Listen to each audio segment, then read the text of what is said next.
Muy buenas noches, hermanos, paz y bien. Sean todos y cada uno de ustedes muy bienvenidos a esta página de Facebook, Algo que decir por Israel de Cristo. Hoy día, lunes 13 de diciembre, vamos a continuar con nuestro penúltimo tema en nuestro curso Jesús en el cuarto Evangelio. Hoy día vamos a hablar sobre la pasión de Jesús. Y antes de comenzar, te invitaría que ahí en donde te encuentras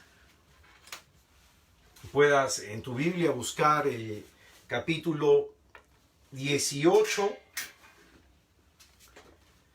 versículo 1 del Evangelio según San Juan.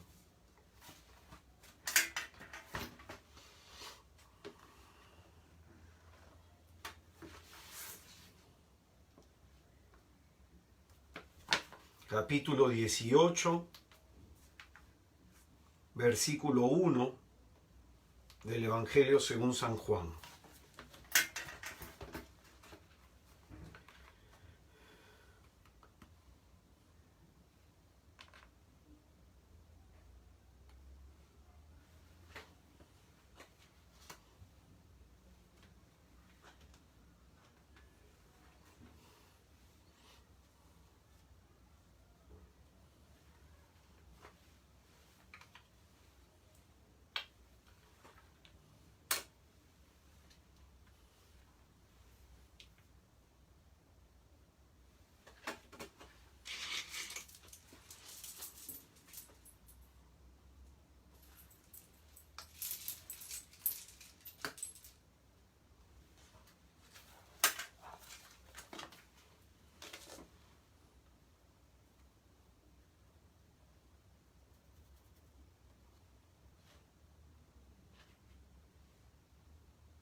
Y pues bien, como todas las noches, vamos a empezar este encuentro con Jesús adorándolo a Él.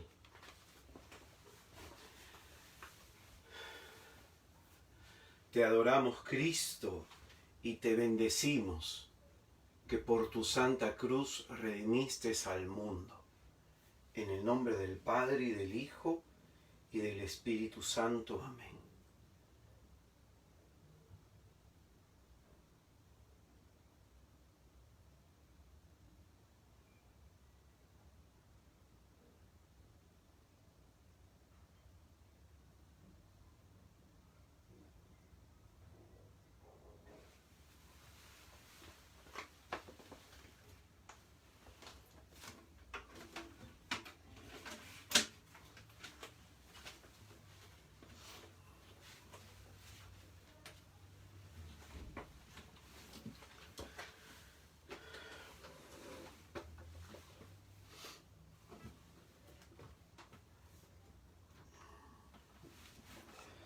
Vamos en esta noche a abrirle nuestro corazón a Jesús. Vamos a pedirle en esta hora que Él guíe nuestra oración, que Él nos guíe hasta su sagradísimo corazón. Vamos a pedirle al Señor la gracia de reconocer que a Él le necesitamos más que cualquier cosa en esta vida. En el nombre del Padre, y del Hijo, y del Espíritu Santo. Amén.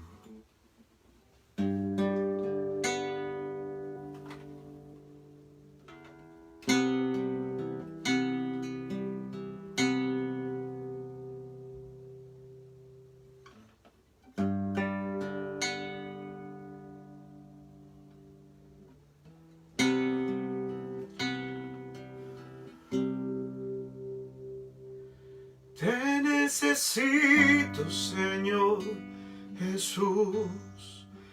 Te necesito, mi Salvador. Te necesito. Yo te necesito. Te necesito, Señor Jesús. Te necesito, mi Salvador. Te necesito. Yo te necesito.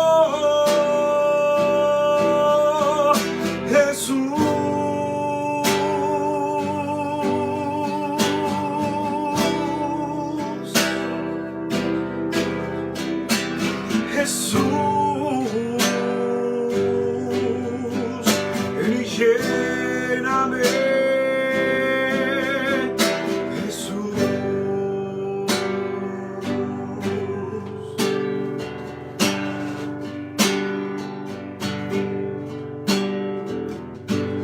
Con mano extendida te busco, Señor. Quiero alcanzarte, oh mi Dios. Con mano extendida te busco, Señor. Quiero alcanzarte, oh mi Dios.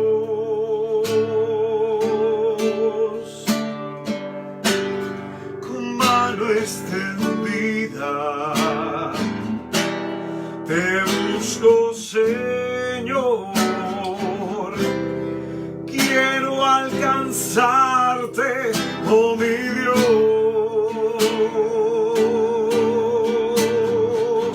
Con mano extendida yo te busco, Señor. Quiero alcanzarte, oh mi Dios.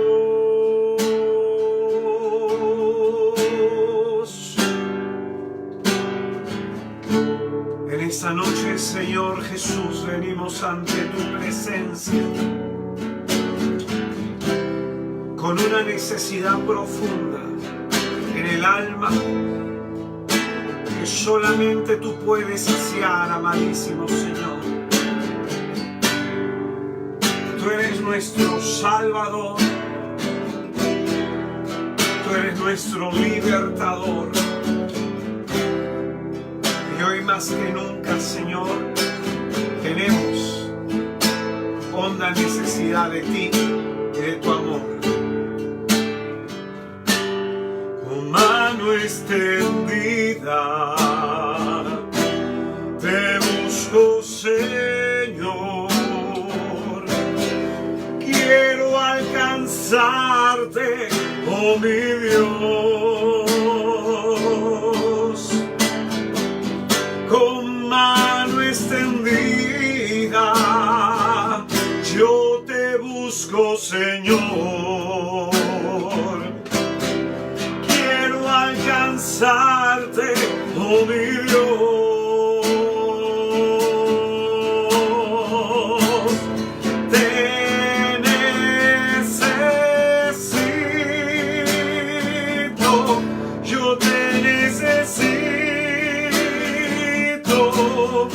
Te necesito tanto, tanto, mi Señor. Yo te necesito, yo te necesito tanto, tanto, mi Señor Jesús.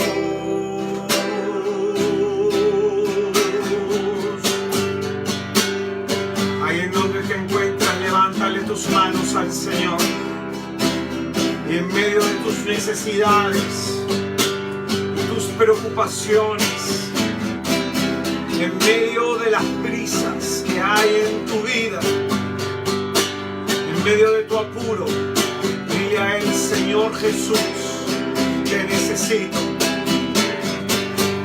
Levántale tus manos a Él ahí en donde te encuentras y dile: Señor Jesús, te necesito.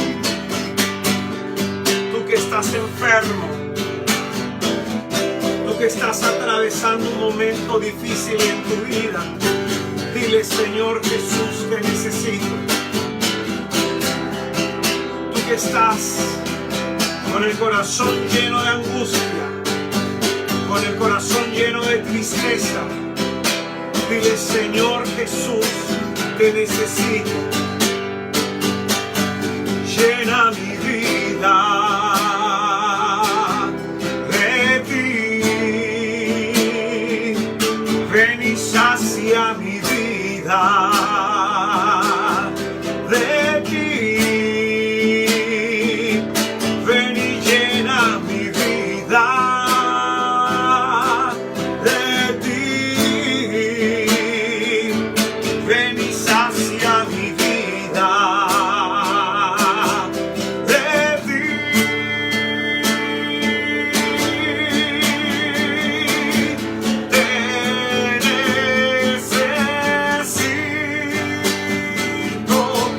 Te necesito, yo te necesito tanto, tanto, mi Señor. Yo te necesito, yo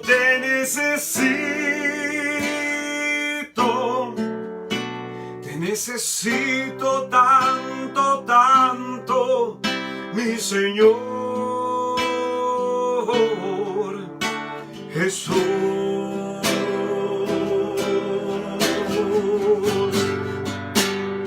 Alabado y bendecido seas, Señor Dios nuestro.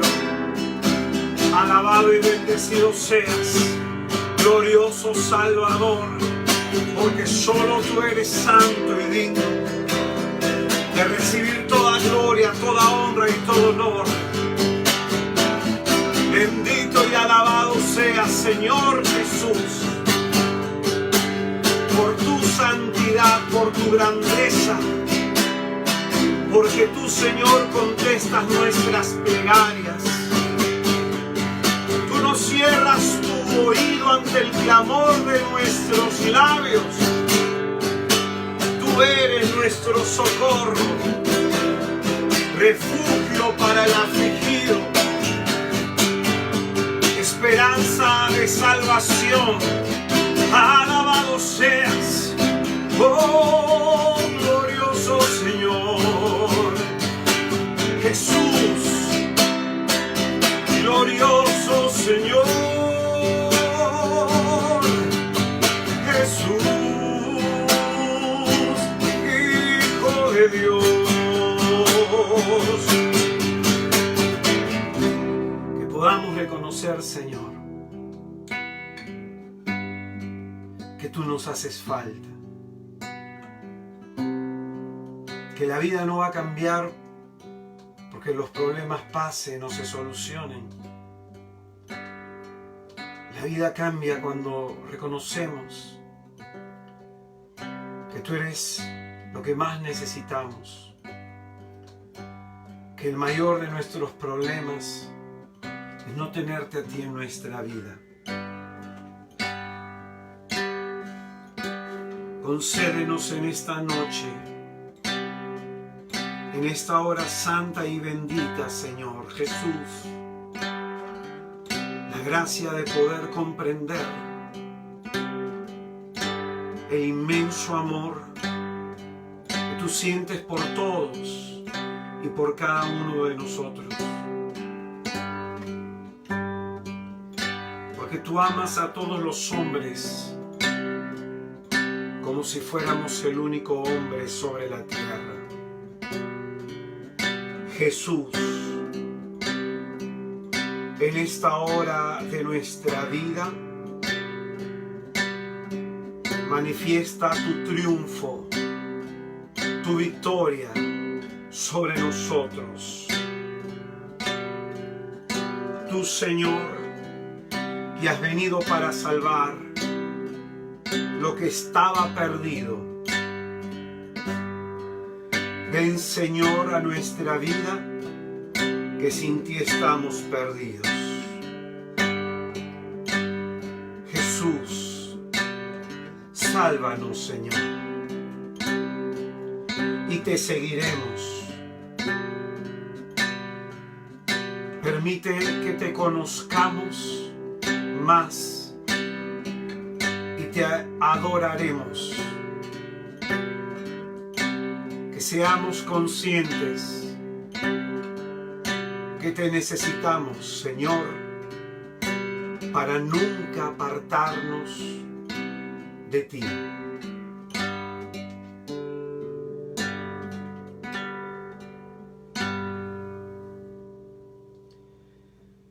Padre nuestro que estás en el cielo, santificado sea tu nombre.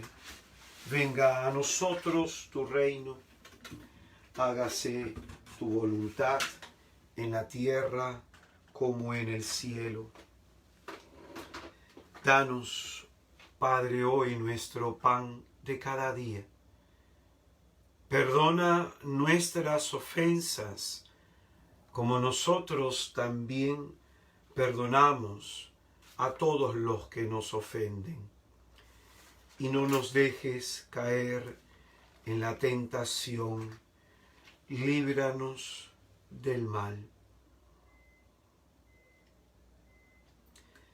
Te alabamos y te bendecimos, oh Dios sabio, Dios bendito, Dios que nos ayudas a comprender los caminos por los que andamos.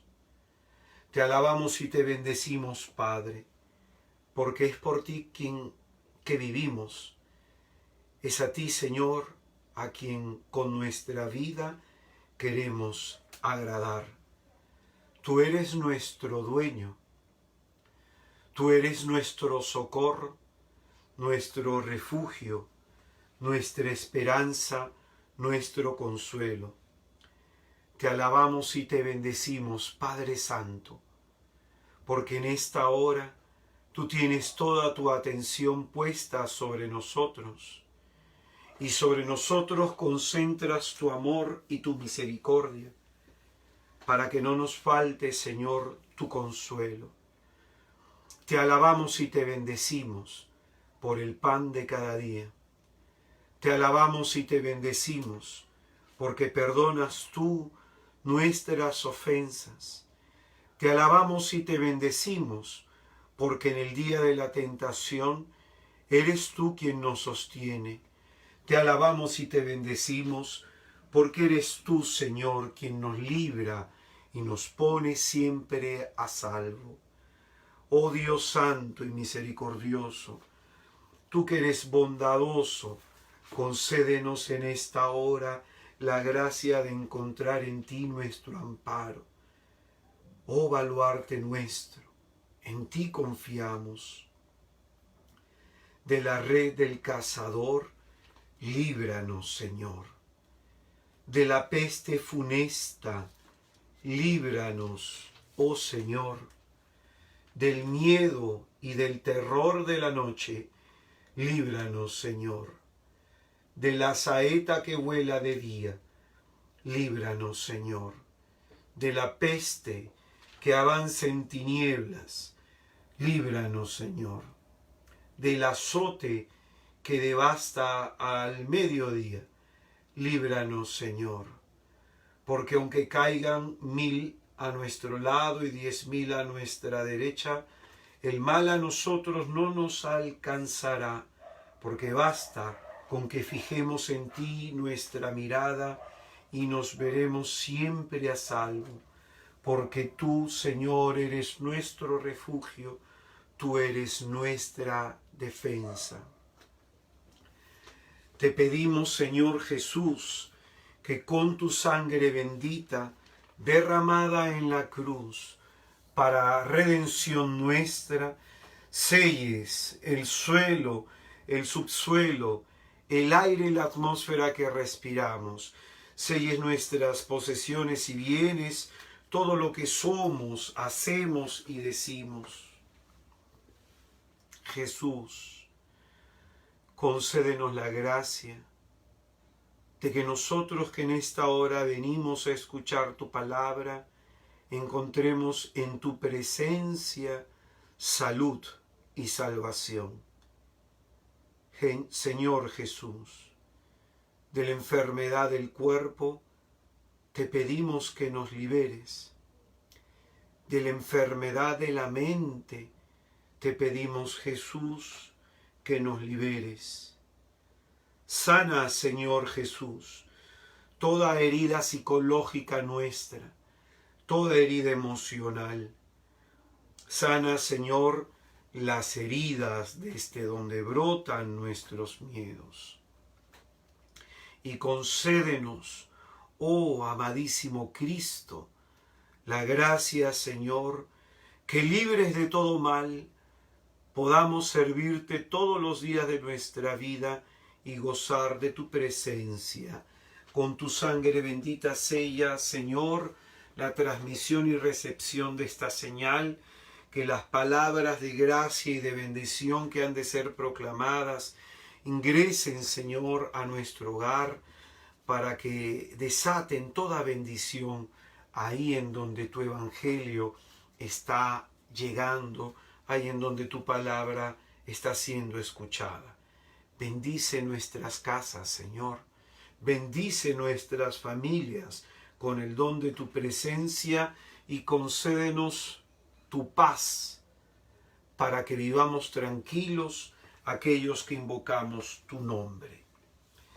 Ven, Espíritu Santo, te pedimos en esta noche que vengas a nuestra vida, que vengas a este corazón que tú te has recreado creando, que vengas, Espíritu Santo, a abrir nuestra inteligencia, corriendo el velo que hay en nuestros ojos, para que podamos ver y viendo, podamos comprender y comprendiendo nos convirtamos. Ven, Espíritu Santo, y transforma nuestra vida. Sácanos de la oscuridad, libéranos de toda fuerza de maldad. Ven, Espíritu Santo, y enciende en nosotros nuestros corazones. Ven, Espíritu Santo, y con tu luz bendita disipa, Señor, la oscuridad mortal que puede estar en este momento afectándonos. De toda opresión diabólica, de toda forma de maleficio, ven, Espíritu Santo, a liberarnos.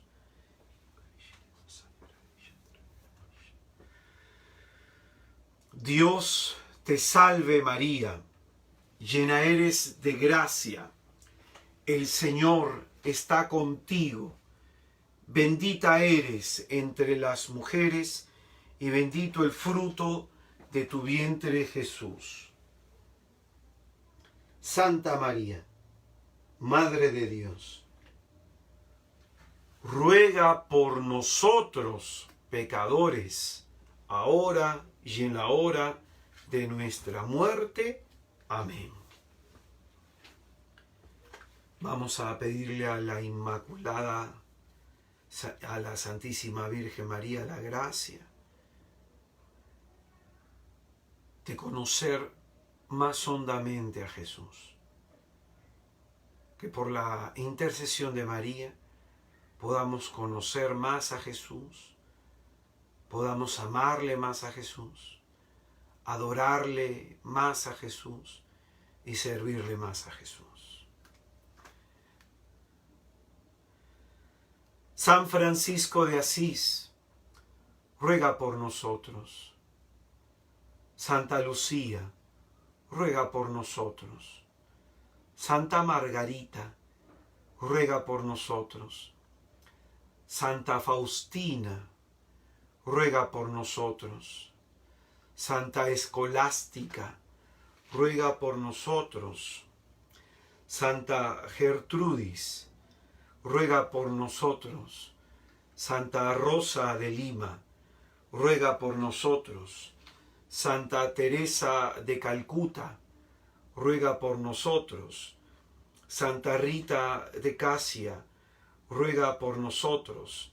Santa Catalina de Loburé, ruega por nosotros.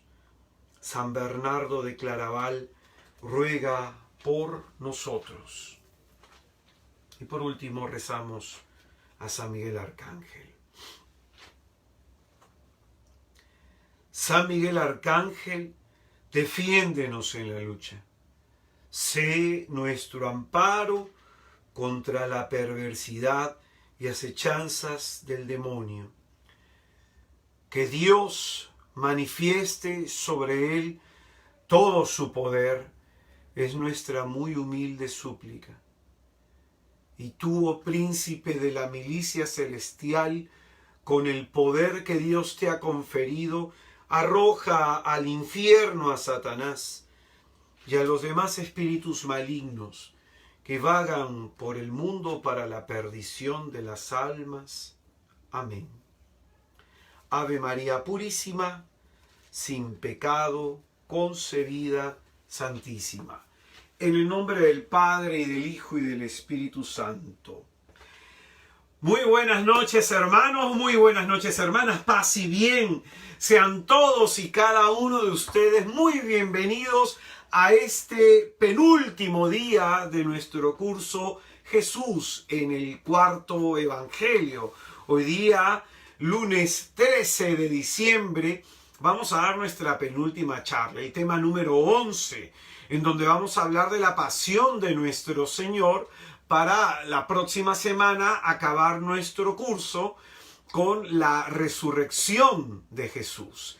Entonces le pedimos pues al Señor la gracia de que podamos comunicar aquello que el evangelista nos ha transmitido con la sabiduría y con el espíritu que proviene de él, para que así esto que vamos a estudiar en esta noche, que son 2 capítulos de este Evangelio, quede en nuestro corazón guardado y como la Santísima Virgen podamos nosotros meditar en ello, que es el contexto importante de nuestra salvación. Entonces, este tema número 11, en este curso Jesús en el cuarto Evangelio, la pasión de Jesús. Voy a utilizar el capítulo 18 del Evangelio según San Juan. Juan capítulo 18, versículo 1.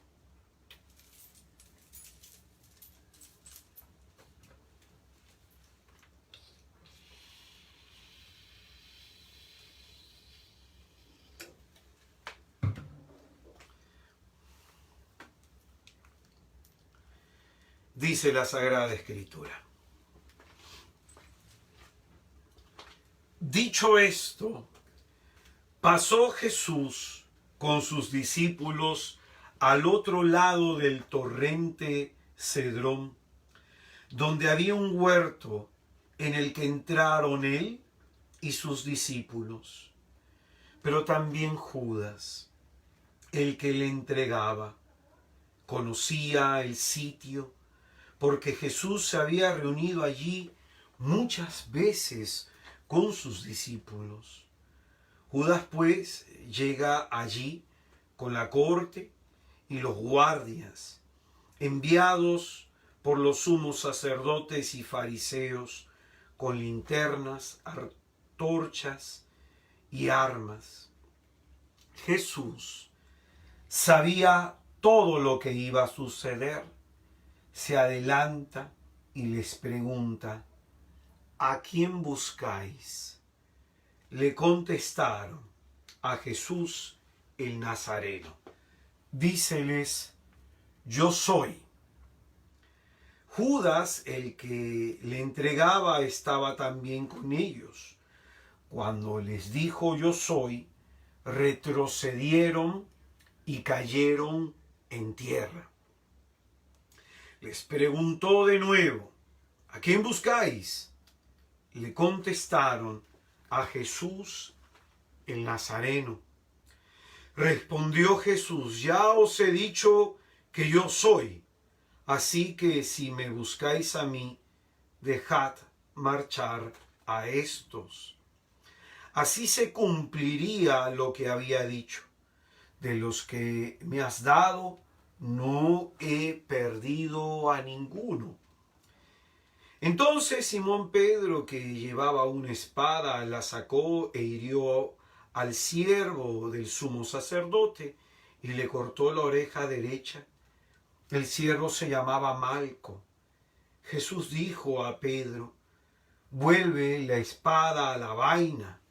La copa que me ha dado el Padre, ¿no la voy a beber? Es palabra del Señor.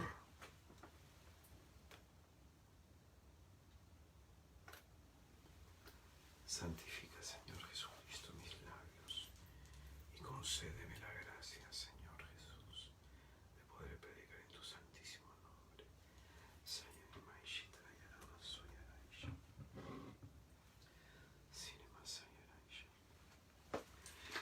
Pues bien, la semana pasada que habíamos estudiado el capítulo 13 del Evangelio según San Juan, habíamos dicho que con esa salida del apóstol Judas hacia la oscuridad se daba comienzo de la pasión de Jesús.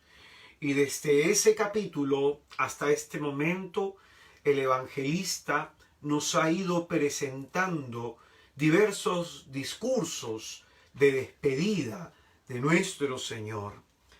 La hora de Jesús es la hora definitiva de la victoria de Dios, el triunfo del reino de la luz, del reino de Dios, sobre el reino de las tinieblas, sobre el reino de Satanás.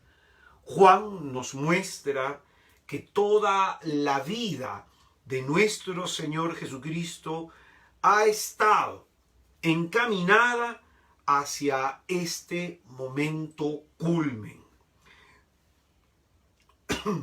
Como va a decir en Juan capítulo 17, en el versículo 1, así habló Jesús, y alzando los ojos al cielo, dijo: Padre, ha llegado la hora. Glorifica a tu Hijo, para que tu Hijo te glorifique a ti. Entonces, pues, ha llegado la hora en que Jesucristo va a ser glorificado, la hora en que Jesucristo va a ser exaltado en la cruz. A diferencia de los evangelios sinópticos, en donde Jesucristo va a predecir 3 veces su pasión, su muerte y su resurrección, como por ejemplo en Marcos 8:31, en Marcos 9:30 y en Marcos 10:32, nosotros no vamos a encontrar en el Evangelio de Juan esto que sí se encuentra en los sinópticos. Juan ya lo sabe, Juan lo conoce, pero vamos a encontrar no el anuncio de su pasión, de su muerte y de su resurrección, pero sí vamos a encontrar un equivalente en el Evangelio de Juan. Hay 3 pasajes en donde nuestro Señor Jesucristo va a hablar de su futura exaltación. En Juan capítulo 3:14, en ese diálogo que él tiene con Nicodemo, en Juan capítulo 8, en el versículo 28, en ese diálogo que va a tener él con los judíos, y en Juan capítulo 12, en el versículo 32 al 33, de los cuales este último es el que más nos interesa. Entonces voy a leer Juan capítulo 12, versículos del 32 al 33, en donde encontramos que Jesucristo anuncia su glorificación por su muerte. Juan 12 del 32 al 33 dice: y cuando sea elevado de la tierra, atraeré a todos hacia mí. Repito, y cuando sea elevado de la tierra, atraeré a todos hacia mí. Y decía esto para significar de que muerte iba a morir. Entonces, aquello que va a pasar en la cruz, la muerte de Jesús, tiene este sentido del grano de mostaza, parábola que el Señor había anunciado, ¿no? Si el grano de trigo no cae en tierra y muere, queda él solo, pero si muere, dará mucho fruto. Entonces, la cruz será el lugar de la exaltación de nuestro Señor Jesucristo, y todos los que miren con fe este acontecimiento, todos los que puedan comprender, porque no solamente estamos hablando de mirar en un sentido físico, sino estamos hablando de un sentido espiritual. Es un mirar que tiene que ver con comprender lo que ha de pasar en la cruz, y todo el que contemple este acontecimiento tendrá vida eterna, ¿no? Por eso dice ahora, y cuando sea elevado de la tierra, atraeré a todos hacia mí. Viene a mi mente este pasaje en donde Jesucristo es crucificado con dos malhechores, uno a su derecha, otro a su izquierda, según la tradición, el ladrón malo conocido como Gestas y el ladrón bueno conocido como Dimas. Cuando Dimas, el ladrón bueno, contempla a Jesucristo en la cruz, mira a Jesucristo en la cruz, van a suceder dos cosas. La primera es que va a reconocer que Jesucristo es inocente y que Él es el Salvador. Y la segunda es que Él va a reconocer que si está en esa cruz es porque Él es pecador, necesitado de aquel crucificado que tiene al lado. Entonces, esto es importante, que al contemplar la cruz, entendemos que Él es el Salvador y comprendemos que Él nos salva a nosotros que somos pecadores. Por eso qué importante es tener un crucifijo en nuestro hogar. Como va a decir Santa Teresa de Ávila, que el Señor a ella la ha librado de tantos sufrimientos, de muchos sufrimientos, porque todos los viernes ella, al hacer el Vía Crucis, contemplaba a Cristo crucificado por sus pecados, y ella sufría al contemplar al Señor, y es por eso, dice la santa, que el Señor la libró de muchos sufrimientos en esta tierra. Entonces la cruz, repito, será el lugar de la exaltación de Jesús, y todos los que miremos con fe a Jesús en la cruz, tendremos por Él vida eterna. Hay un aspecto en primer plano que se va a poner en la crucifixión. Mientras en los evangelios sinópticos la crucifixión aparece como una derrota, en el evangelio de Juan la crucifixión aparece como una victoria, ¿no? Hay un primer plano que el evangelista va a querer resaltar, ¿no? Un plano real, ¿no?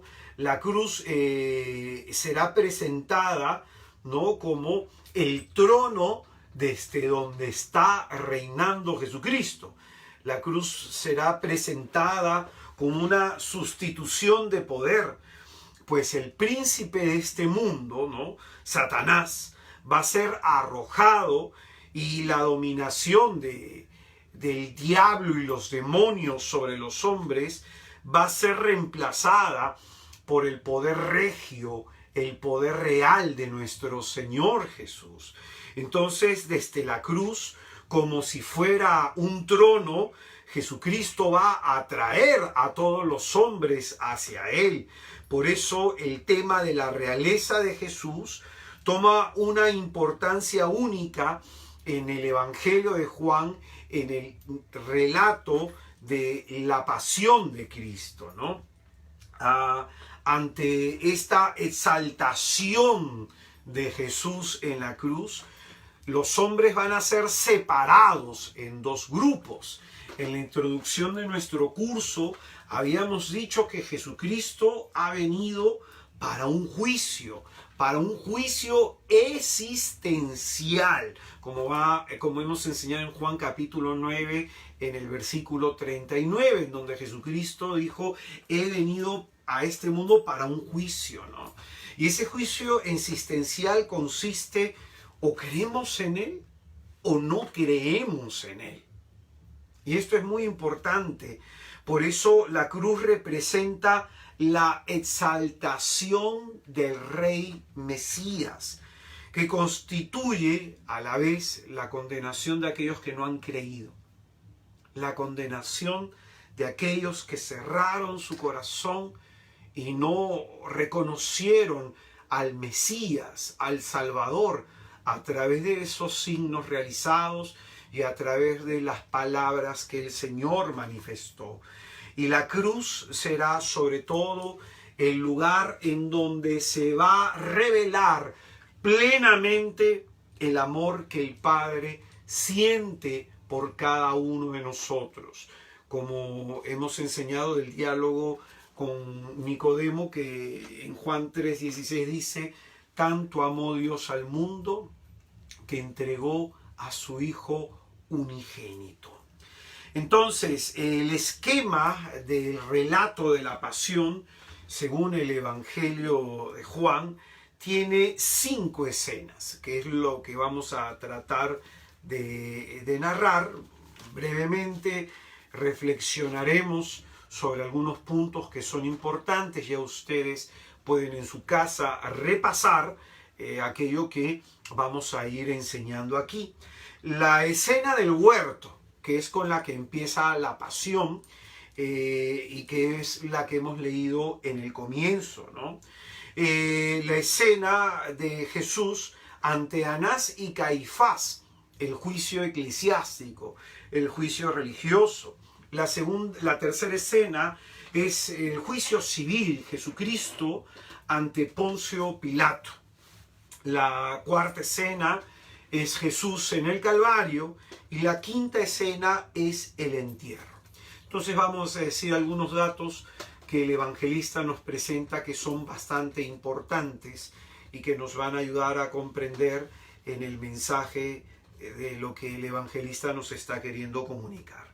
Entonces vamos con esta primera escena que hemos leído, la de Jesús en el huerto, en donde se presenta a Jesucristo con sus discípulos, ¿no? Se presenta a Jesucristo a la cabeza de sus discípulos, de aquellos que creen en Él, y se presenta también a Judas como a la cabeza de aquellos que han venido a capturar a nuestro Señor Jesucristo. Juan, de manera intencional, va a presentar algunas omisiones que son bastante significativas. Por ejemplo, Juan no nos va a hablar del huerto de Getsemaní, ¿no? Nos va a decir que simplemente Jesucristo fue a un huerto, ¿no?, con los suyos y que fue capturado. Se va a saltar varias cosas, Juan, ¿no?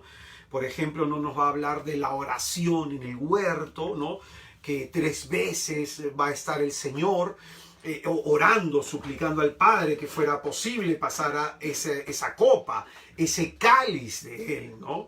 Y que incluso en el Evangelio de Lucas se va a subrayar el sufrimiento de nuestro Señor Jesucristo en su humanidad, ¿no? Verdadero Dios, verdadero hombre, que suda espesas gotas de sangre, ¿no? Juan tampoco nos va a señalar el sueño en el que caen los discípulos y la exhortación que el Señor les hace hacer oración. No nos va a hablar tampoco Juan del beso del traidor de Judas Iscariote, ni tampoco nos va a hablar sobre la huida de sus discípulos. Entonces son omisiones muy significativas porque Juan va a dar a la pasión de Jesús, a la pasión de Cristo, un enfoque teológico especialmente grandioso del Señor. Juan quiere obviar estos detalles porque quiere que nos concentremos en la persona gloriosa de Jesucristo. Al parecer, Juan nos va a mostrar esto, ¿no? Que el Señor, sabiendo lo que iba a suceder, nos va a decir en el versículo 4, Jesús, que sabía todo lo que iba a suceder, se adelanta y les pregunta, ¿a quién buscáis? Es decir, Juan nos presenta a un Jesucristo dominando la situación, a un Jesucristo sabiendo lo que va a acontecer, ¿no? Con un pleno dominio sobre su muerte. Un pleno dominio sobre su muerte. No está siendo conducido a una situación azarosa. Él es quien entrega su vida, no se le están quitando. Alabado sea el nombre de Jesús.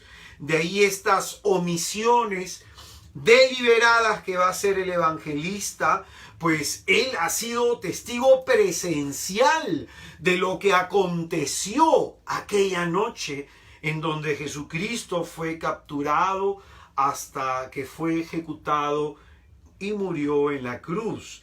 Entonces, Juan de pronto ha contemplado en los evangelios sinópticos que hay muchos datos humanos. A él lo que le interesa es que entendamos que esta es la pasión del Hijo de Dios encarnado. Cristo es la pasión del Cristo. Entonces él no es vencido, él es vencedor. En este momento, la pasión es el triunfo y la gloria de Jesús. Por eso se van a presentar aquí esta dualidad de personajes, ¿no? Jesús y los discípulos por un lado, y por otro lado Judas y aquellos que habían venido a capturar a Jesucristo. Entonces se muestra esta lucha entre Jesús y Satanás, que de pronto es que está encarnado, ¿no? Que ha asumido, que ha tomado control total de Judas, ¿no? Se muestra pues la lucha entre la luz y las tinieblas, que va a acabar con la victoria de Jesús, que trae abajo el poder y el dominio del demonio sobre los hombres y que nos ofrece su salvación. Entonces Jesucristo, en este pasaje, cuando le preguntan, ¿no? ¿A quién vienen a buscar? Y le dicen, no, a Jesús el Nazareno. Él dice, yo soy. Inmediatamente, cuando dice estas palabras, la escuchan aquellos que vienen a capturarlo, retroceden y caen en tierra. Entonces, esta es una escena bella, ¿no? En donde Juan nos está mostrando una teofanía, una cristofanía, ¿no? Se nos está presentando a este Jesucristo divino que de pronto ante su presencia los hombres caen, ¿no? Entonces esto es lo que nos muestra Juan. Y va a dejarnos un detalle para conectar con lo que sucedió en Getsemaní y que se nos narra en los evangelios sinópticos, en donde el evangelista pondrá en bocas de Jesús estas palabras: la copa que me ha dado el Padre, no la voy a beber. La copa que me ha dado el Padre, no la voy a beber. Este es el equivalente juánico de la escena en Getsemaní que nos van a narrar los sinópticos. Él acepta la copa como un don hecho por el Padre. Y en el pensamiento judío la copa significa la suerte que me toca vivir, ¿no? El designio divino, ¿no? Entonces, él acepta esto como un don, ¿no? Y solo después de esto los soldados van a aprender a nuestro Señor Jesucristo, ¿no? Y es ahí que es llevado a juicio eclesiástico ante Anás y Caifás, que viene a ser el primer juicio, el juicio religioso, que va a ir del capítulo 18, versículo 12, al versículo 27, ¿no? Y este juicio religioso al que está siendo sometido nuestro Señor Jesucristo es movido por la envidia. La muerte, va a decir el libro de sabiduría, ha entrado al mundo por la envidia del diablo, ¿no? Y esto es lo que vamos a ver aquí, que es muy interesante. Los padres de la iglesia, cuando hablan de los pecados capitales, van a decir que hay unos pecados que están más cerca del cuerpo, ¿no? Otros que están más cerca de la mente, y hay otros que están más cerca del espíritu. Los demonios, por ejemplo, al ser espíritu puro, al no tener un cuerpo, ellos no son tentados, ellos no sienten lujuria, sin embargo pueden tentar al hombre con la lujuria, pero hay pecados que entrañan, que están más cerca del alma, van a decir algunos padres de la iglesia, que es la soberbia y que es la envidia. La soberbia y la envidia. Y esto es lo que vamos a ver.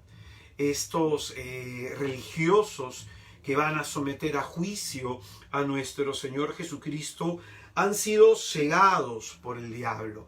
Él ha puesto un velo en sus ojos para que, viendo las obras que Jesucristo ha realizado, escuchando sus palabras, no crean, se les cierra el corazón, se les endurezca el corazón, y por envidia, por esa envidia de que Jesucristo probablemente había, más que probablemente, había ganado más popularidad y tenían miedo a que la gente se vaya tras el Señor, entonces deciden condenarlo, ¿no? En Mateo capítulo 27, en el versículo 18, y en Juan capítulo 12, del versículo 9 al 11, se nos va a hablar entonces de esta motivación que el evangelista nos presenta de los judíos que van a entregar a nuestro Señor Jesucristo.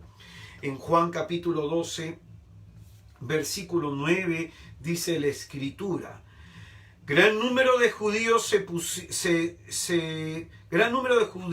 supieron que Jesús estaba allí y fueron no solo por Jesús, sino también por ver a Lázaro, a quien había resucitado de entre los muertos.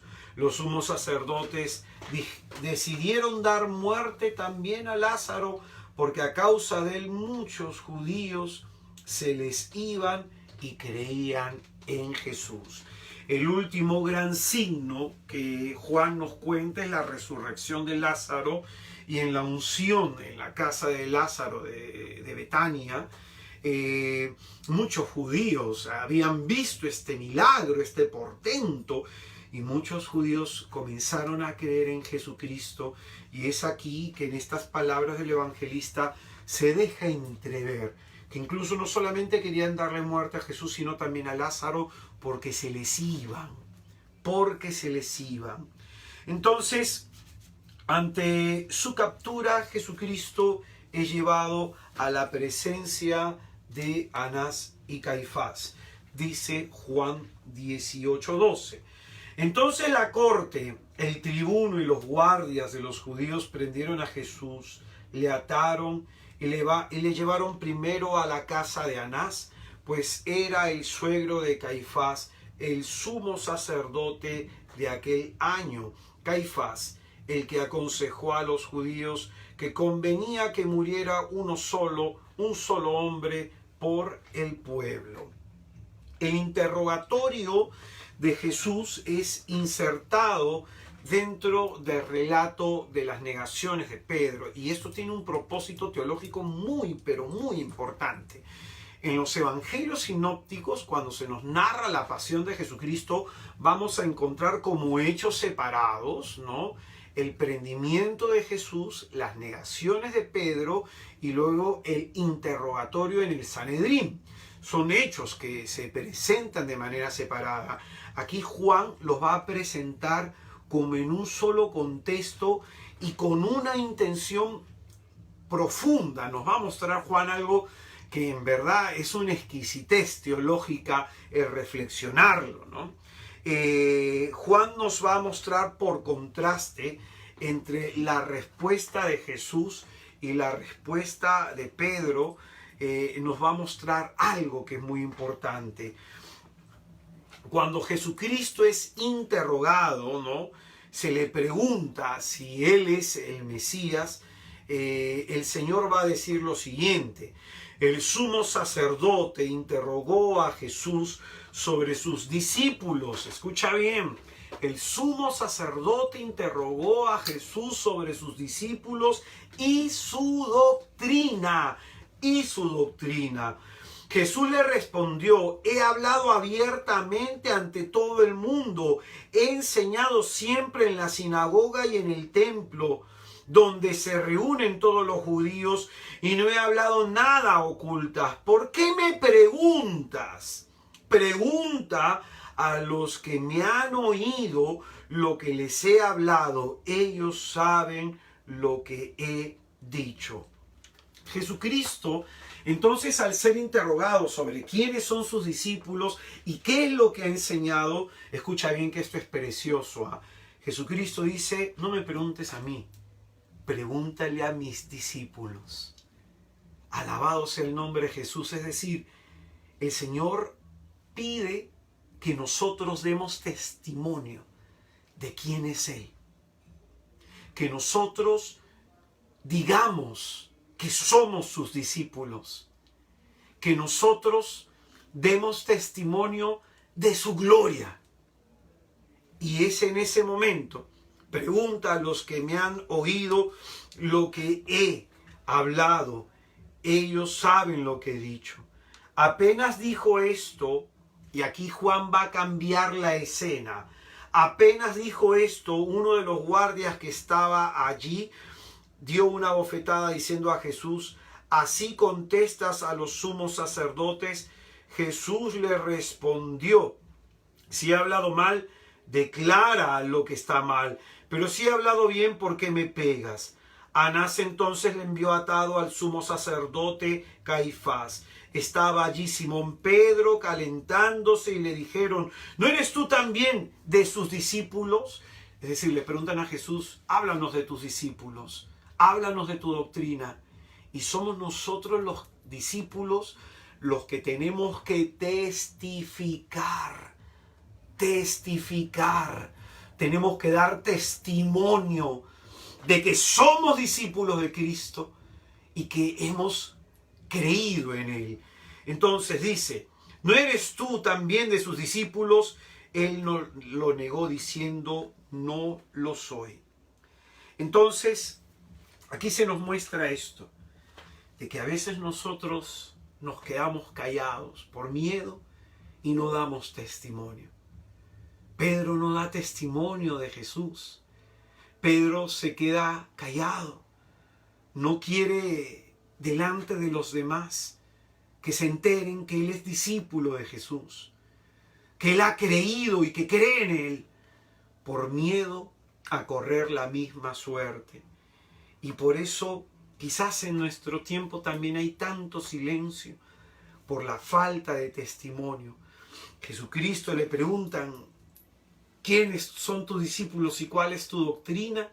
Y somos nosotros quienes tenemos que dar ese testimonio, porque luego Juan va a decir con Pedro, en Hechos de los Apóstoles 4:20, nosotros no nos podemos callar. Lo que hemos visto y lo que hemos oído, no nos podemos callar. Sería atroz hacerlo. Sería condenar al Señor. Sería negarlo. Y pues bien, esto nos muestra el evangelista Juan. Nos presenta esta actitud que a veces tenemos de negar al Señor, que cuando estamos con Él, que cuando las cosas están en orden, no están inquietas, incómodas en nuestra vida, gloria a Dios. pero cuando tenemos que dar testimonio de Él en medio de persecuciones, en medio de injurias, en medio de sufrimientos, tenemos miedo y le negamos. Entonces aquí se nos presenta esto, que a veces podemos nosotros negar también a Jesús. Negar también a Jesús. Se nos presenta una bofetada que le van a dar a nuestro Señor Jesucristo.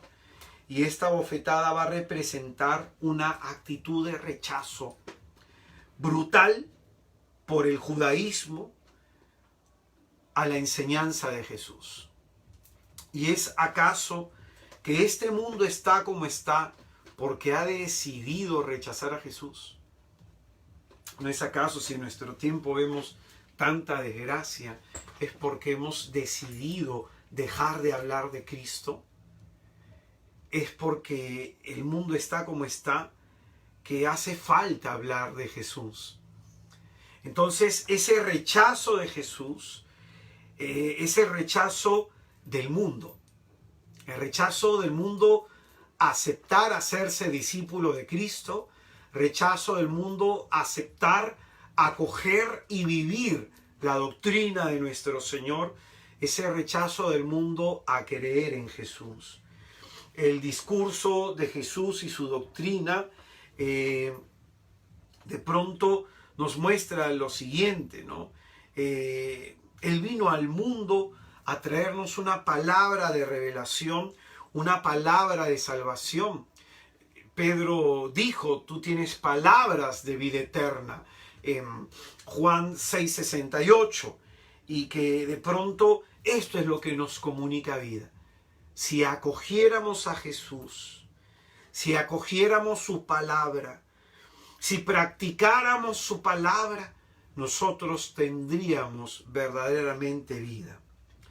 Después de este juicio a nuestro Señor Jesucristo, en donde hay de pronto muchas leyes que se han violado, como por ejemplo, los que eran sometidos a juicio, de pronto tenían derecho a tener dos testigos, ¿no?, que pudieran ejercer una defensa. Había necesidad de dos testigos presenciales. Ya Jesucristo no tuvo eso, ¿no? Jesucristo no tuvo derecho de pronto a ejercer su defensa, ¿no? Caifás hacía a la vez de juez, hacía también a la vez de acusador, ¿no? El juicio fue hecho en un horario ilegal, ¿no? El juicio, según las leyes judías, no podía ser celebrado en sábado ni en fiestas importantes como la que se iba a venir, que era la Pascua, ¿no? No se esperó el tiempo oportuno según las exigencias de la ley antes de dar la sentencia, ¿no? Fue el Señor, no tuvo defensa, el Señor fue juzgado en la noche e inmediatamente fue presentado a Pilato para ser ejecutado. Entonces, esto va a resaltar algo que es muy importante, la intención que tenían no de hacer justicia, sino de matar a Jesús. Entonces, Jesús es llevado ante Poncio Pilato. Nos va a decir en Juan capítulo 18, en el versículo 28, de la casa de Caifás llevan a Jesús al pretorio. Era de madrugada. Juan resalta esto, ¿no? Era de madrugada. Ellos no entraron en el pretorio para no contaminarse y poder así comer la Pascua. Es decir, acá Juan vuelve a resaltar esto, ¿no? Es una fecha importante. Salió entonces Pilato fuera hacia ellos y dijo, ¿qué acusación traéis contra este hombre? Ellos le respondieron, si este no fuera un malhechor, no te lo habríamos entregado. Pilato replicó, tomadle vosotros y juzgadle según vuestra ley. Los judíos replicaron, nosotros no podemos dar muerte a nadie. Así se cumpliría lo que había dicho Jesús cuando indicó, de qué muerte iba a morir. Entonces Pilato entró de nuevo al pretorio y llamó a Jesús y le dijo: ¿eres tú el rey de los judíos? Le llevan ante Poncio Pilato entonces estos judíos, porque Roma se había reservado el derecho de la pena capital, ¿no? Habían de pronto quedado suspendidas algunas leyes judías, ¿no? Entonces ellos, para aplicar esta pena, necesitaban de la aprobación de Poncio Pilato, ¿no? Se nos presenta entonces en esta primera conversación que tiene Poncio Pilato con Jesús un tema central que va a ser la naturaleza del reino de nuestro Señor. Poncio Pilato le pregunta: ¿eres tú el rey de los judíos? Entonces acá ya comienza el evangelista a mostrarnos, ¿no?, esta imagen regia, real, el rey Mesías, que es Jesús. Jesucristo va a contestar: mi reino no es de este mundo, dos veces. Lo que nos muestra que el reino de Jesucristo no tiene un carácter político, razón por la cual se pudo haber Judas Iscariote, un celote, haber desilusionado. Y esto es lo que finalmente pensaban los judíos que iba a ser Jesucristo, ¿no? Tenemos el pasaje de los discípulos de Maús, en donde ellos de pronto se regresan de Jerusalén después de la muerte de Jesucristo, y le dicen a Jesucristo cuando se les aparece en el camino: nosotros esperábamos, ¿no?, que Él fuera el que iba a gobernar, el rey de Israel. Luego también se nos muestra la escena en donde está Jesucristo por un tiempo con los suyos antes de su ascensión en Hechos de los Apóstoles, y le vuelven a preguntar: Señor, ¿en este momento tú le vas a restablecer el reino de Israel? Es decir, no terminaban de comprender, ¿no? Hay otra escena más en donde Santiago y Juan envían a su madre a pedir que uno se sentara a la derecha, otro a la izquierda. Entonces ellos tenían una visión del reinado del Mesías más de un carácter político, no entendían eso. Por eso Jesucristo, su reino no es de este mundo y su gobierno se ejerce en el corazón de los hombres. Cuando nosotros decimos: venga a nosotros tu reino, en la oración del Padre Nuestro, estamos pidiendo que Dios gobierne nuestra vida. Estamos nosotros queriéndonos someter al gobierno de Dios, a la autoridad de Dios, al señorío de Cristo. Entonces dice dos veces Jesucristo: mi reino no es de este mundo, lo que muestra que su reino no tiene pues un carácter político. Luego, en el versículo 37 de este texto, encontramos lo siguiente, ¿no? Entonces Pilato dijo: luego, ¿tú eres rey? Respondió Jesús: sí, como dices, soy rey. Entonces, Jesucristo dice abiertamente que Él es rey, que Él es nuestro rey. El evangelista entonces nos pone de cara a un hecho: Jesucristo es el rey.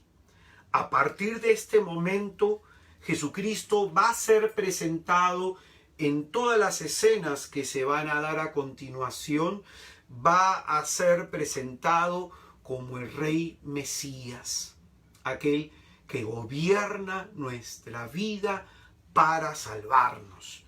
Pilato, dos veces, no va a hallar culpa en nuestro Señor Jesucristo. Y de pronto Él quiere dejarle en libertad. Vamos a encontrar en el capítulo 19, en el versículo 4, lo siguiente. Capítulo 19, versículo 4 dice: volvió a salir Pilato y dijo: mirad, os los traigo fuera para que sepáis que no encuentro ningún delito en él. No encuentro ningún delito en él. Entonces se presenta Jesús como aquel que ha venido a dar su vida por el rebaño. Jesucristo es inocente de toda culpa, de toda acusación, y dirá en Juan 18:39 lo siguiente: pero es costumbre entre vosotros que os ponga en libertad a uno por la Pascua. ¿Queréis pues que os ponga en libertad al Rey de los judíos? Ellos volvieron a gritar diciendo: a ese no, a Barrabás. Barrabás era un salteador. En el capítulo 10, en el versículo 11 y 12, ¿no?, Jesucristo va a hablar de que hay salteadores, ¿no?, pero Él es el buen pastor, el que viene a dar su vida por las ovejas. Entonces aquí Juan está conectando con ese episodio. Y lo que nos muestra es que es en este momento que Jesucristo va a dar su vida por el rebaño, porque somos sus ovejas, somos suyos, y a precio de sangre nos va a rescatar del influjo y del poder de las tinieblas. Se va a dar entonces la coronación de espinas que va a subrayar la realeza de Jesús. No es una humillación lo que va a recibir Jesucristo, según lo que nos muestra el evangelista. El evangelista con eso nos dice que nuestro rey tiene una corona muy especial, una corona de espinas. En Juan 19:2 dice: los soldados trenzaron una corona de espinas, se la pusieron en la cabeza y le vistieron con un manto púrpura, y acercándose a él le decían: salve, Rey de los judíos, y le daban bofetadas. Entonces Pilato va a tener una segunda conversación con Jesucristo, y en esta segunda conversación van a haber dos temas, ¿no? En Juan 19:5 Pilato va a decir: he aquí al hombre, y en Juan 19:16 va a decir: he aquí vuestro rey. Entonces Pilato va a presentar a Jesucristo como un modelo para la humanidad. He aquí al hombre, como un modelo de la humanidad. Y va a decir proféticamente: aquí está vuestro rey.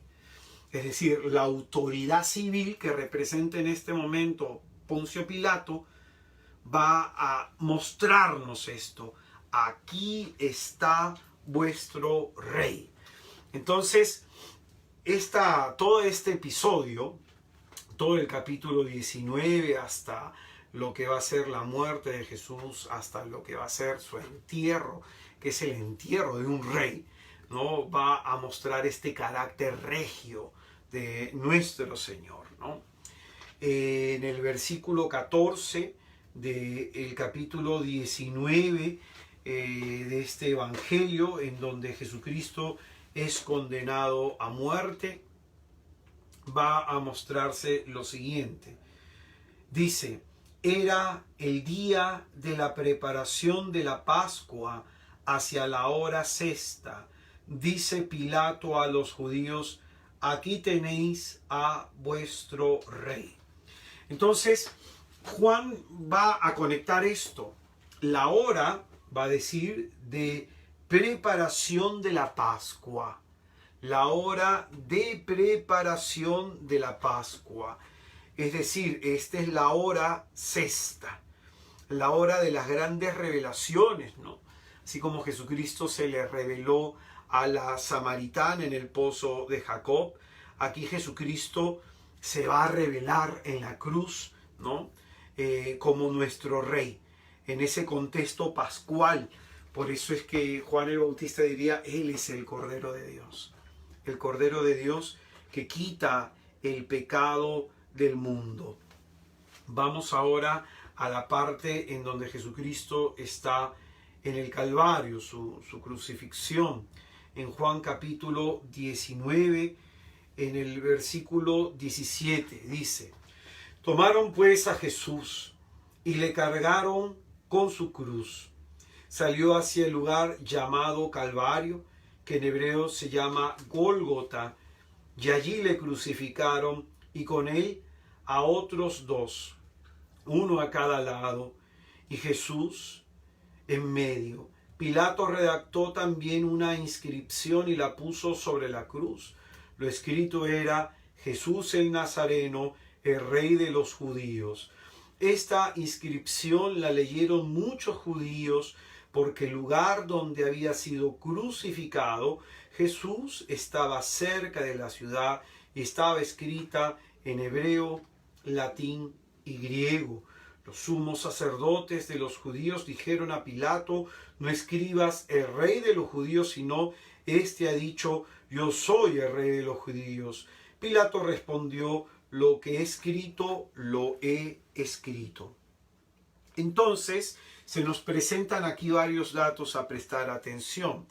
El título que se pone en la cruz proclama la realeza de Jesús de cara al mundo, de cara a toda la humanidad.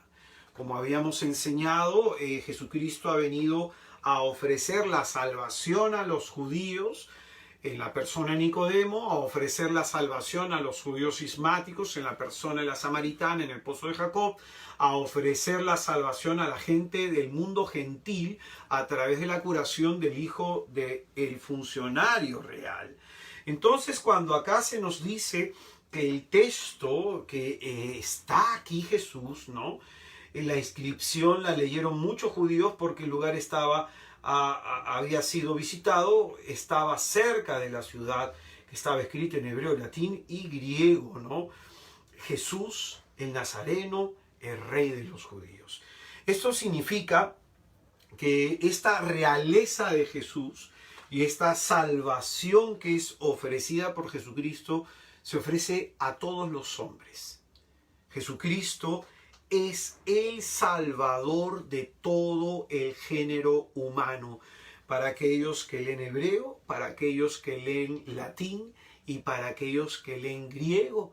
Para todos es la salvación ofrecida. En nuestro tiempo, ¿cómo poder entender esto? Que esta salvación Jesucristo nos la ofrece a todos. No solamente a nosotros que estamos perseverando en un grupo de oración.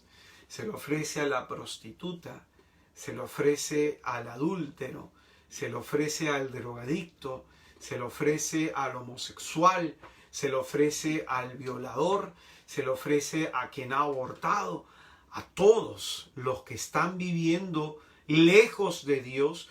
Para eso es que el Señor ha sido levantado en lo alto, para atraernos a todos hacia Él.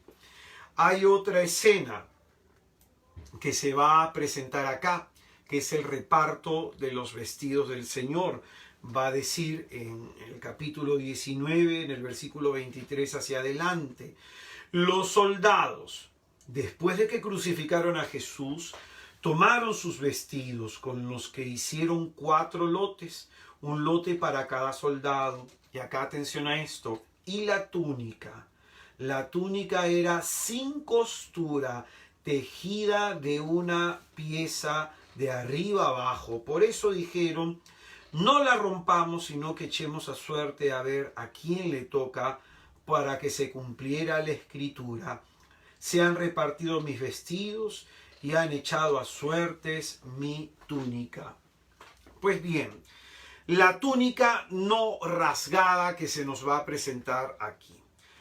Es así como la túnica del sumo sacerdote es de una sola pieza, ¿no? Los sumos sacerdotes, la túnica que usaban era una túnica sin costura, de una sola pieza. Y así la túnica de Jesús estaba hecha. Lo que nos muestra que Jesucristo se está ofreciendo como sacerdote, se ofrece en sacrificio, y en un sacrificio que es capaz de redimirnos, ¿no? Entonces, es decir, tenemos a este Jesucristo, Rey Mesías, que en la cruz es no solo Cordero, sino que también es el sacerdote, quien está ofreciéndose como sacrificio por salvación nuestra, ¿no? Y dentro de este contexto está ya el Señor crucificado. Se nos va a presentar aquel pasaje hermoso de Jesús y su madre, ¿no? En donde se va a presentar la maternidad espiritual de María. Y si prestamos nosotros atención al orden en el que aparecen las palabras, no es a Juan a quien se pide acoger a María en un primer momento.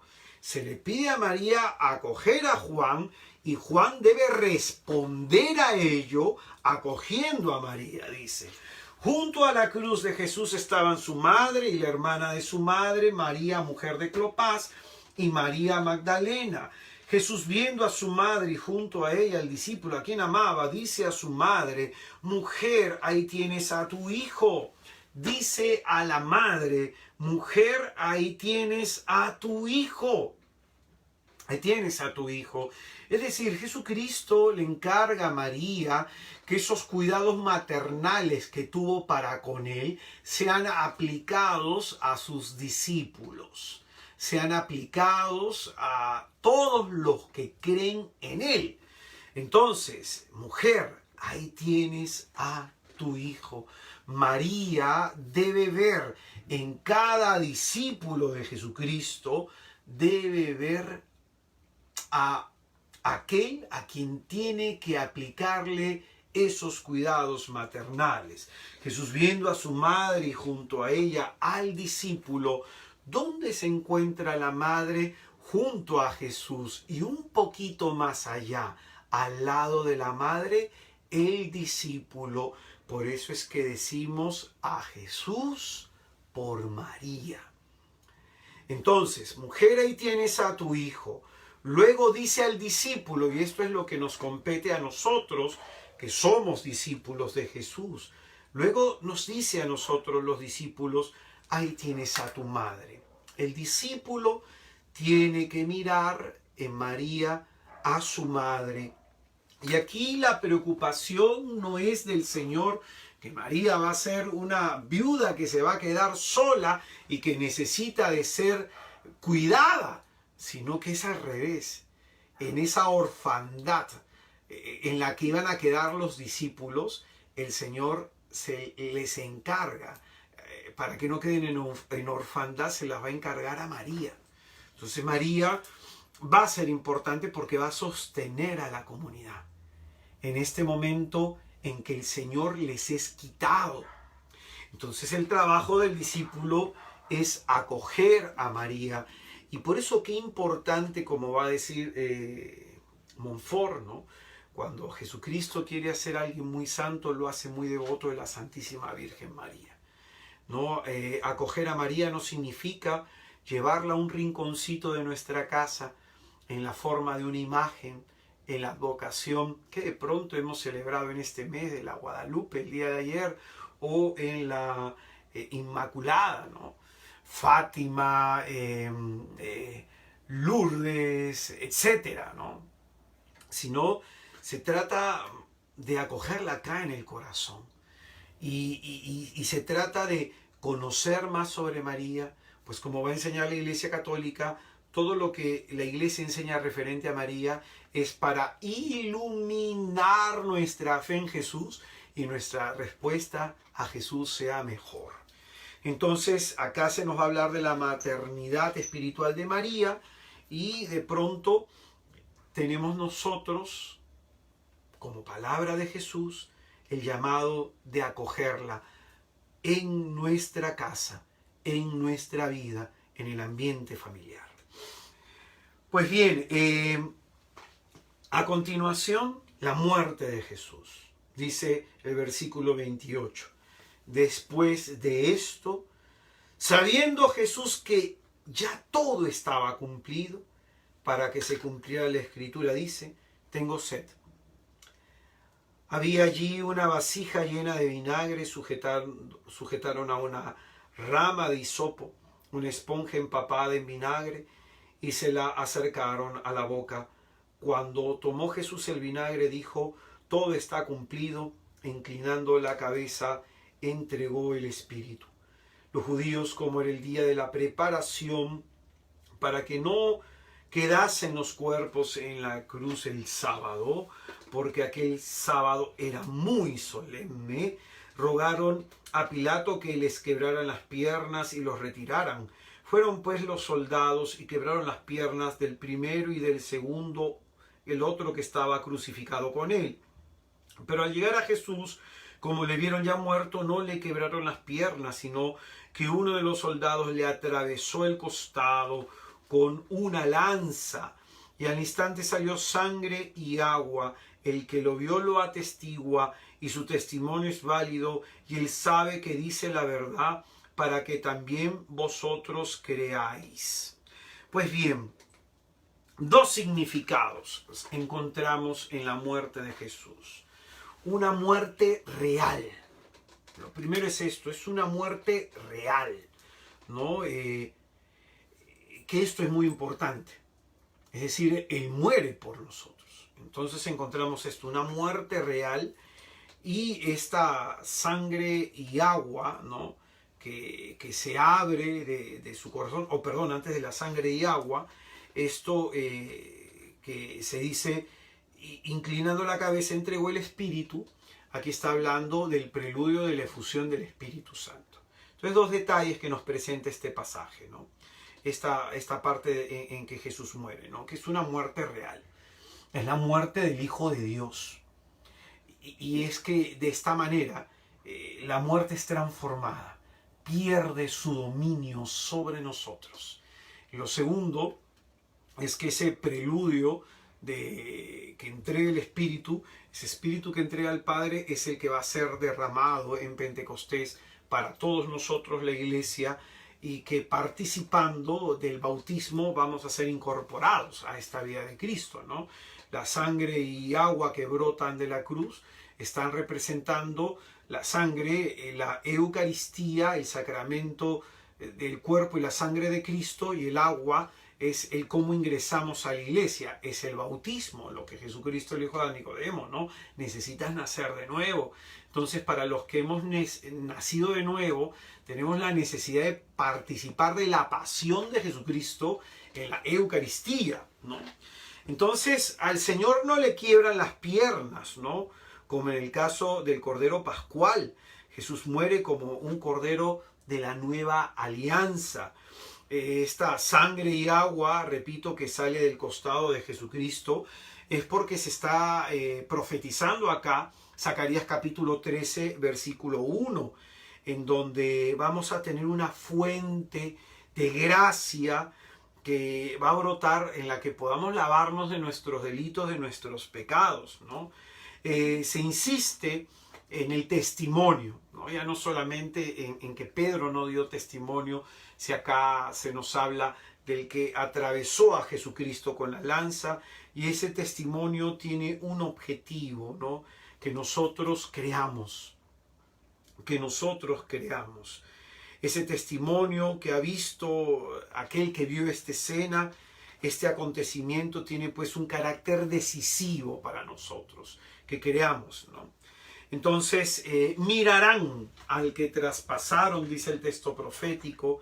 La salvación se obtiene ahora solo por la mirada de fe del discípulo a Jesús crucificado, ¿no? De Zacarías capítulo 12, versículo 10, contemplarán aquel a quien han traspasado.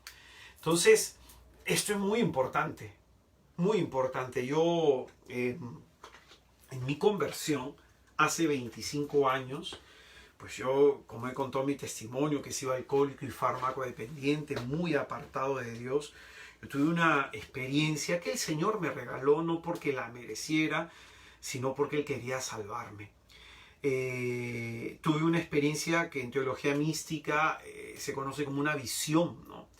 Entonces yo en este retiro le pedí a Jesucristo en la Eucaristía, cuando me dejaron orar en la Eucaristía, yo le pedía que me tocara, que me mostrara que Él era real.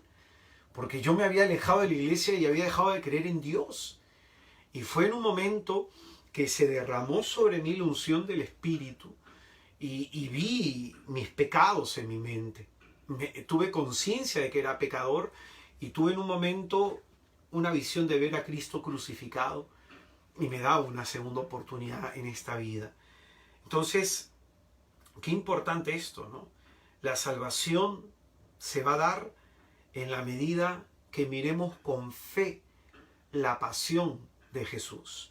Que el discípulo mire con fe a aquel que está crucificado por sus pecados. Luego, la sepultura de nuestro Señor. Después de esto, José de Arimatea, que era discípulo de Jesús, aunque en secreto por miedo a los judíos, pidió a Pilato autorización para retirar el cuerpo de Jesús. Pilato se lo concedió. Fueron pues y retiraron su cuerpo. Fue también Nicodemo, aquel que anteriormente había ido a verle de noche, con una mezcla de mirra y aloe de unas 100 libras. Este dato es muy importante porque es una cantidad impresionante de mirra y de aloe. Es una cantidad que se utiliza para el cuidado del cuerpo de un rey, ¿no? Tomaron el cuerpo de Jesús y lo envolvieron en lienzos con los aromas conforme a la costumbre judía de sepultura, en el lugar donde había sido crucificado, hasta un huerto y un sepulcro nuevo, en el que nadie todavía había sido depositado. Allí pues, porque era el día de la preparación de los judíos y el sepulcro estaba cerca, pusieron a Jesús. Jesús es enterrado por los nobles judíos, que utilizan una insólita cantidad exagerada de mirra y aloe, un modo muy significativo para mostrar la realeza del que está siendo enterrado. Por eso se nos va a hablar de una tumba nueva, ¿no? Es decir, la tumba de un rey, pues, la tumba de un rey, ¿no? Entonces Juan resalta las relaciones de estos dos hombres con Jesús, ¿no? José de Arimatea, que tenía miedo, y Nicodemo, que cree en él, pero aún necesitaba profundizar en el mensaje de Jesús. Los discípulos tenemos necesidad de creer en Jesús y necesidad de pedir el don de la fe. Entonces el relato de la pasión ha sido compuesto con la intención de que creamos. De aquí proviene nuestra fe. De aquí proviene nuestra fe. Nos está enseñando Juan en todo el contexto, es decir, la encarnación de Jesucristo, capítulo 1, prólogo. Los 7 signos realizados de Jesús, primera parte de su libro. La segunda parte, la hora de Jesús, todo trae a este momento, para que contemplando toda esta escena, estos 2 capítulos, podamos nosotros creer que Jesucristo es nuestro Rey, nuestro Mesías, nuestro Salvador. Hermano, yo te invito a que en tu casa, en algún momento, en tu vida, tengas por sana costumbre espiritual orar ante el crucifijo. Es importantísimo que oremos en el Santísimo, claro está, es importantísimo. Pero qué importante también es orar con un crucifijo. Que tengamos un crucifijo en nuestro hogar, que nos haga recordar lo que Él ha hecho por nosotros, lo que el Señor ha realizado por ti y por mí, que con su muerte nos da vida a todos y a cada uno de nosotros.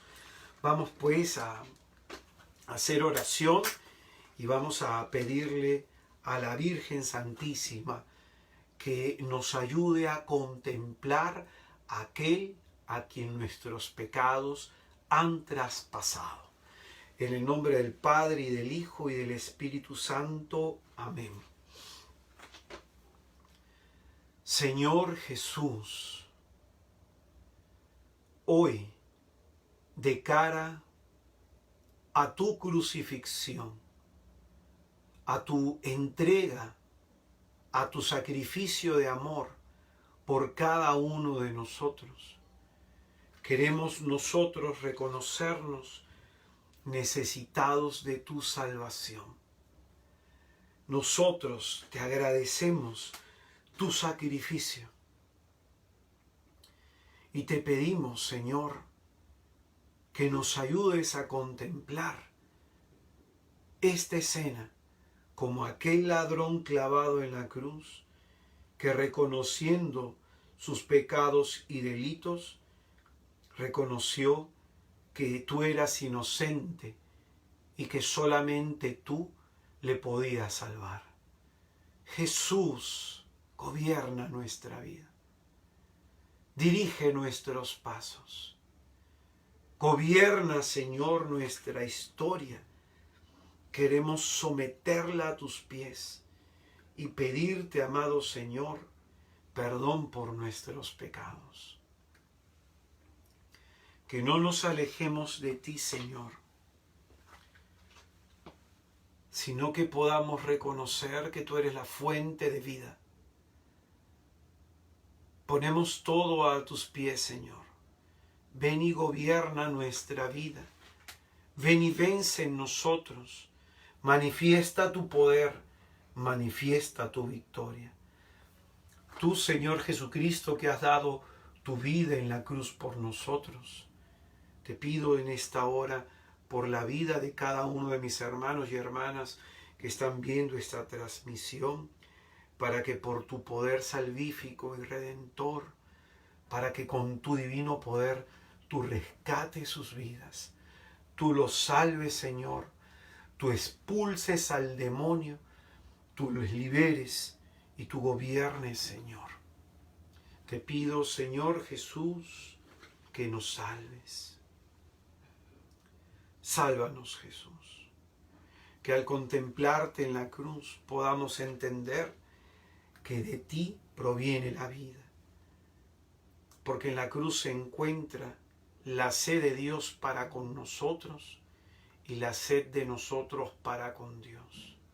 Nosotros que tenemos sed de una vida con sentido y Dios que tiene sed de nosotros, nos invita a acercarnos más a la cruz. Pues como dice la Escritura, y cuando sea levantado en lo alto, atraeré a todos hacia mí.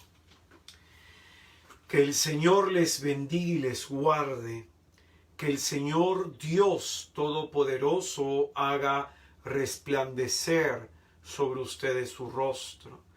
Que en el día de su angustia voltee hacia ustedes su mirada y que Él les dé el don de la paz, el don de la salud, el don de la esperanza, y que Jesucristo nos bendiga a todos en el nombre del Padre y del Hijo y del Espíritu Santo. Amén.